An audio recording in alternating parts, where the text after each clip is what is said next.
તો સૌપ્રથમ મિત્રોને જય હિન્દ જય ભારત, તમારા બધાનું સ્વાગત છે।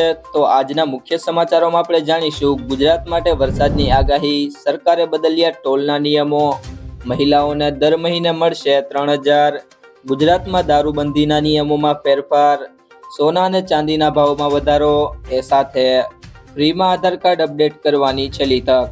તો મિત્રો આ દરેક સમાચાર જાણીશું, તો વિડીયોને અંત સુધી જોતા રહેજો। અને હજી સુધી ચેનલને સબસ્ક્રાઇબ ના કરી હોય તો ચેનલને સબસ્ક્રાઇબ કરી લેજો અને બાજુમાં રહેલા બેલ આઇકનને પણ દબાવી દેજો, જેથી કરીને દરેક કામના અને ઉપયોગી સમાચાર તમને મળતા રહે। આજના સૌથી પહેલા સમાચારની વાત કરીએ તો આગામી 2 દિવસ રાજ્યમાં અતિભારે વરસાદની આગાહી કરવામાં આવી છે। દક્ષિણ ગુજરાત અને ઉત્તર ગુજરાતમાં અતિભારે વરસાદની આગાહી કરાઈ છે। અમદાવાદ અને ગાંધીનગરમાં મધ્યમ વરસાદની આગાહી કરાઈ છે। જોકે 3 વરસાદી સિસ્ટમ સક્રિય હોવાથી ભારે વરસાદની આગાહી ઓફશોર ટ્રફ, સાયક્લોનિક સર્ક્યુલેશન અને ડિપ્રેશનના કારણે વરસાદની આગાહી કરવામાં આવી છે। ત્યારબાદના સમાચારની વાત કરીએ તો સરકારે બદલ્યા ટોલના નિયમો। નોટિફિકેશનમાં કહેવામાં આવ્યું છે કે આ ફેરફાર કરવાનો હેતુ નેશનલ હાઈવે ટોલ પ્લાઝા પર ભીડ ઘટાડવાનો છે। આ સાથે મુસાફરી કરેલ અંતરના આધારે ટોલ લેવો પડશે। નોટિફિકેશનમાં કહેવામાં આવ્યું છે કે ડ્રાઈવર, માલિક અથવા રાષ્ટ્રીય પરમિટ વાળા વાહન સિવાયના કોઈ પણ યાત્રિક વાહનોનો હવાલો સંભાળનાર વ્યક્તિ જે રાષ્ટ્રીય ધોરીમાર્ગ, કાયમી પુલ અથવા બાયપાસનો ઉપયોગ કરે છે તેમની પાસેથી 0 યુઝર ફી વસૂલવામાં આવશે। ગ્લોબલ નેવિગેશન સેટેલાઇટ સિસ્ટમ આધારિત યુઝર્સ ફી કલેક્શન સિસ્ટમ હેઠળ એક દિવસમાં દરેક દિશામાં 20 કિલોમીટર સુધીની મુસાફરી માટે કોઈ ચાર્જ લેવામાં આવશે નહીં। તે સિવાય જો તમારી મુસાફરીનું અંતર 20 કિલોમીટરથી વધુ છે તો તેના વાસ્તવિક અંતર માટે ટેક્સ વસૂલવામાં આવશે। તો ત્યારબાદના સમાચારની વાત કરીએ તો મહિલાઓને દર મહિને મળશે 3000 રૂપિયા। કોંગ્રેસે જમ્મુ કાશ્મીરમાં વિધાનસભા ચૂંટણી માટે પોતાનો ચૂંટણી ઢંઢેરો જાહેર કર્યો છે। કોંગ્રેસની ગેરંટી હેઠળ દરેક પરિવારની મહિલા વડાઓને દર મહિને 3000 આપવામાં આવશે અને 1 લાખ ખાલી જગ્યાઓ પર ભરતી કરવામાં આવશે, જ્યારે પરિવારના દરેક સભ્યોને 11 કિલો ચોખા આપવામાં આવશે। ત્યારે 25 લાખનો સ્વાસ્થ્ય વીમો પણ આપવામાં આવશે। જોકે સ્વસહાય જૂથોમાં સામેલ મહિલાઓને 5 લાખ રૂપિયાની વ્યાજ મુક્ત લોન આપવામાં આવશે। ત્યારબાદના સમાચારની વાત કરીએ તો ગુજરાતમાં દારૂબંધીના નિયમોમાં ફેરફાર। ગૃહ વિભાગે દારૂબંધી અંગેનો આશ્ચર્યજનક પરિપત્ર બહાર પાડ્યો છે। દારૂબંધી મુદ્દે કડકાઈ કરવાના બદલે ઢીલ આપતો નવો પરિપત્ર સામે આવતા ફરી ચર્ચાનો વિષય બન્યો છે। નવા પરિપત્ર પ્રમાણે દારૂના જથ્થાની લિમિટ વધારી દેવામાં આવી છે। હવે 1 લાખનો દેશી દારૂનો જથ્થો ઝડપાશે તો જ ક્વોલિટી કેસ ગણાશે અને વિદેશી દારૂનો 2,50,000નો જથ્થો પકડાશે તો જ ક્વોલિટી કેસ ગણાશે। દારૂનો ક્વોલિટી કેસ થાય ત્યારે જે તે સમયે વિસ્તારના પોલીસ અધિકારી અને કર્મચારી સામે ખાતાકીય કાર્યવાહી થાય છે।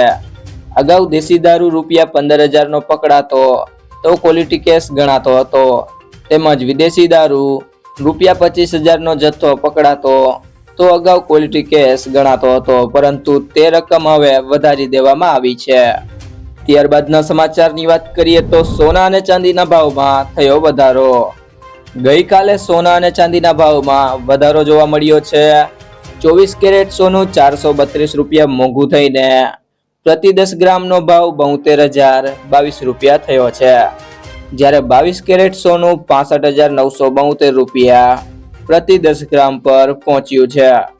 તો ચાંદી 747 રૂપિયા વધીને 82,954 રૂપિયા પ્રતિ કિલો પર પહોંચી ગઈ છે। છેલ્લા કેટલાક દિવસોમાં આ કિંમતી ધાતુઓના ભાવમાં ઘટાડો જોવા મળ્યો હતો, પરંતુ હવે ધીમે ધીમે સોના અને ચાંદીના ભાવ વધવા લાગ્યા છે। ત્યારબાદના સમાચારની વાત કરીએ તો ફ્રીમાં આધાર કાર્ડ અપડેટ કરવાની છેલ્લી તક। ફ્રીમાં આધાર કાર્ડ અપડેટ કરવાની સમય મર્યાદા પૂર્ણ થવા જઈ રહી છે। આવી સ્થિતિમાં જો તમે UIDAI ની આ સુવિધાઓનો લાભ લેવા માંગો છો તો આ કામ જલ્દી પતાવી લો. UIDAI એ 14 સપ્ટેમ્બર 2024 સુધી આધારને ફ્રીમાં અપડેટ કરવાની સુવિધા આપી છે. ત્યાર પછી તમારે કોઈ પણ માહિતી ઓનલાઈન અપડેટ કરવા માટે ફીની ચૂકવણી કરવી પડશે. UIDAI એ આધાર સંબંધિત છેતરપિંડીના કેસોને રોકવા માટે 10 વર્ષ કે તેથી વધુ જૂનું આધાર અપડેટ કરવાની સલાહ આપી છે. ત્યારબાદના સમાચારની વાત કરીએ તો અમદાવાદમાં રોગચાળો વકર્યો. વરસાદે વિરામ લીધા બાદ અમદાવાદમાં રોગચાળો વકર્યો છે. સામે આવેલી માહિતી અનુસાર ડેન્ગ્યુ મલેરિયાના 1600 કેસ નોંધાયા છે. જોકે સોલા સિવિલમાં નોંધાયેલા કેસોમાં ડેન્ગ્યુના 715 શંકાસ્પદ કેસો પૈકી 152 દર્દીના રિપોર્ટ પોઝિટિવ આવ્યા છે. મલેરિયાના 942 શંકાસ્પદ કેસો પૈકી 33 કેસ પોઝિટિવ આવ્યા છે. મીડિયા રિપોર્ટ પ્રમાણે ખાનગી હોસ્પિટલમાં દરરોજ 8 થી 10,000 કેસ સામે આવી રહ્યા છે. ત્યારબાદના સમાચારની વાત કરીએ તો હવે ટીબીની ઓછા સમયમાં થઈ શકશે સારવાર. ટીબીના દર્દીઓ માટે રાહતના સમાચાર સામે આવ્યા છે. સરકારે 4 નવી દવાઓને મંજૂરી આપી છે. કેન્દ્રીય આરોગ્ય મંત્રાલયે ટીબીને રોકવા માટે વધુ સારી સારવાર મળી રહે તે માટે નવી અને ટૂંકી સારવારને મંજૂરી આપી છે. હાલમાં ટીબીના દર્દીઓનો સંપૂર્ણ કોર્સ લગભગ 20 મહિનાનો છે. નવી પદ્ધતિને મંજૂરી મળ્યા બાદ હવે આ સમયગાળો માત્ર 6 મહિનાનો જ રહેશે. ત્યારબાદના સમાચારની વાત કરીએ તો ગુજરાતમાં આ 2 જગ્યાએ શરૂ થશે મેટ્રો ટ્રેન. ગુજરાતની આર્થિક રાજધાની મેટ્રો ટ્રેન દ્વારા રાજકીય રાજધાની સાથે જોડાશે. 16 સપ્ટેમ્બરે PM મોદી અન્ય મેટ્રો રૂટને લીલી ઝંડી આપવાના છે. આ રૂટથી અમદાવાદ અને ગાંધીનગરના અનેક નાગરિકોને ફાયદો થશે. અમદાવાદના મોટેરા અને ગાંધીનગરના મહાત્મા મંદિર વચ્ચે મેટ્રો ટ્રેન શરૂ થશે. ગુજરાતની 2 દિવસની મુલાકાતે આવેલા PM મોદી મેટ્રો રૂટનું ઉદ્ઘાટન કરશે. ત્યારબાદના સમાચારની વાત કરીએ તો હાઈવે પર બેફામ હંકારતા વાહન ચાલકો સાવધાન. મોટર વ્હીકલ એક્ટના સેક્શન 136A નો અમલ કરવાની સૂચના સુપ્રીમ કોર્ટે તમામ રાજ્ય સરકારો અને કેન્દ્ર શાસિત પ્રદેશોને આપી છે. પ્રશાસનને વાહનોની ગતિનું ઇલેક્ટ્રોનિક મોનિટરિંગ કરવાની સત્તા મળી છે. હવે હાઈવે પર બેફામ હંકારતા વાહનોનું મોનિટરિંગ થશે. નિયમોનું ઉલ્લંઘન કરનારા વાહનો સામે કાર્યવાહી કરીને માર્ગ સુરક્ષા સુનિશ્ચિત કરવામાં આ આદેશ આપવામાં આવ્યો છે. મિત્રો, જો તમને આ વિડીયો પસંદ આવ્યો હોય તો વિડીયોને લાઈક કરી દેજો, તમારા મિત્રો સાથે શેર કરી દેજો અને હજી સુધી ચેનલને સબસ્ક્રાઇબ ન કરી હોય તો ચેનલને સબસ્ક્રાઇબ કરી લેજો.